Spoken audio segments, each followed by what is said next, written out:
kids story here. Today I'm gonna read you the oat cake. One time the farmer's wife made 2 oat cakes. She shaped them and patted them and put them down in front of the fire to bake. They will do for the good man's dinner, said she.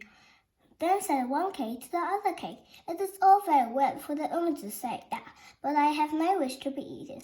I will wait until I'm baked hard, and then I shall set out to see the world.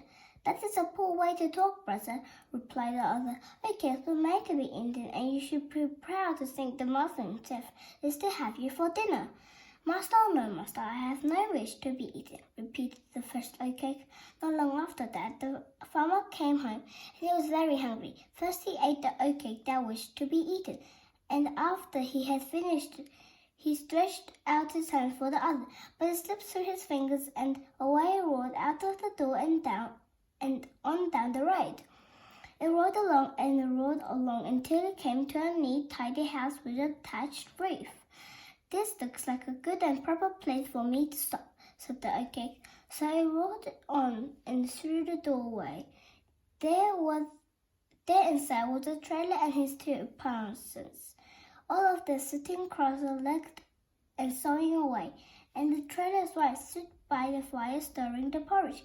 When the trailer and the boys saw the oat cake rolling in across the floor so bodily, they were frightened and jumped up and hid behind the woman.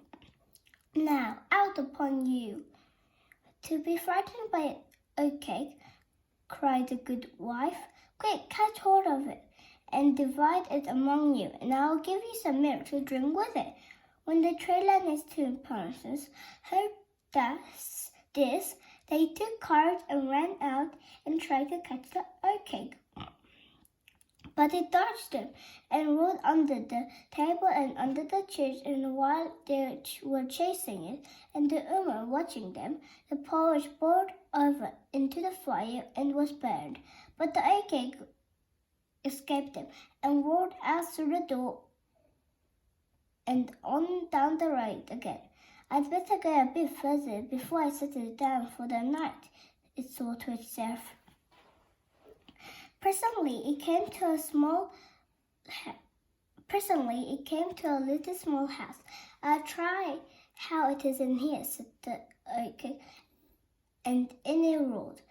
There sat a weaver at his loom, and his wife was winding some yarn. What's that just came in at the door, said the weaver, for his eyesight was not very good. It's an oat cake, said his wife, staring. Catch you, woman, catch you before he rolls away again, cried the weaver. The woman chased the oat cake up and down, round about, and the weaver left his work and joined in the chase. But the oat cake was too lively for them. Every time they thought they had it, it slipped through their fingers, and there it was spotted. Throw your yarn over it and snare it, cried the weaver. The woman threw her yarn over the oat cake, but the cake tangled up the yarn, so that later on it took the woman a good 2 days to straighten it out again. But the oat cake escaped and rolled out and down the road. That's too lively for a place for me to stay, said the oat cake to itself. And at the next place where the oat cake stopped, a woman was churning. Oh dear, little oat cake, cried she. I have a good thick cream today, and plenty of it, and the oat cake will taste good with it. But first you must catch me, said the oat cake. It rolled round and round the churn, and the woman ran after it, and in the end she fell against the churn and upset it. While she was cleaning up the mess, the oat cake set out on further adventures. So far I haven't found no place in the world where an oat cake can rest in peace and quiet, said the oat cake. But there must be such a place, and if there is, I mean to find it. Soon it came to a bit of a stream with a mill beside it. The oat cake rolled into the mill, and there stood a miller at work, and he was all white with flour. Oat cake and a bit of cheese taste well together, said the miller. The cheese I already have. Come in, and make the other half of the feast. But the oat cake was frightened and rolled out, and the miller never bothered his head further about it. The next place the oat cake stopped was at the smith's. The smith was beating out a horseshoe, but when he saw the oat cake, he laid aside the shoe. Welcome, welcome, I like an oat cake and a drink of ale, as well as the next man come in and let us feast together. Not I, cried the oat cake, and away it rolled in haste. And as the ride was downhill, it made a good time. The smith ran after it, and when he found the cake was going too fast for him, he threw his hammer after it, and the hammer fell into a thicket, and the smith had a great time finding it. But the oat cake hid in a crack between two rocks and laid there quite until the smith had found his hammer and gone back to Smithley again, grumbling. Then out it came, and away it rolled, but it was getting tired now. Maybe it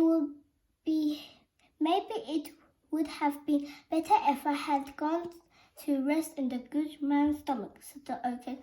But here we go, I have no mind to be eaten by the first stranger who takes a fancy to me, nor by the second either. In the next house, the oat cake entered the wife cooking supper, and her husband sat plaiting a straw rope. Look at that, cried the woman. You are always asking me for oat cake, and there's one ready to your hand. Quick, shut the door and catch it.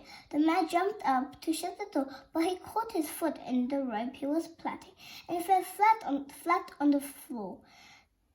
The woman threw her porridge stick at the cake, but away it went and off down the road.